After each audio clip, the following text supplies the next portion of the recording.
ఆయుర్వేదం మనకు ప్రధానంగా చెప్పేది ఏమిటంటే, మన చుట్టూ ఉండే రకరకాల ఫార్మసీ దుకాణాల కంటే కూడా ప్రకృతి అనే ఫార్మసీ దుకాణంలో చాలా విలువైన ఔషధాలను మనకు అందుబాటులో ఉంచింది.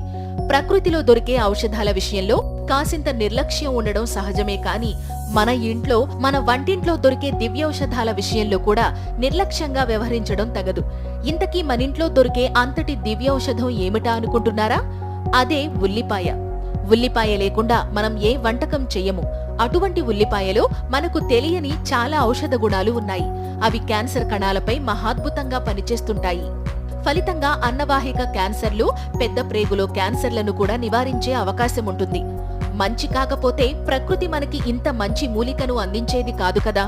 అందుకే ఇటువంటి ఉల్లిపాయలను మన దైనందిన ఆహార ప్రక్రియలో భాగం చేసుకుంటే శరీరంలోని అనేక రకాల రోగాల నుంచి బయటపడే అవకాశం ఉంటుంది.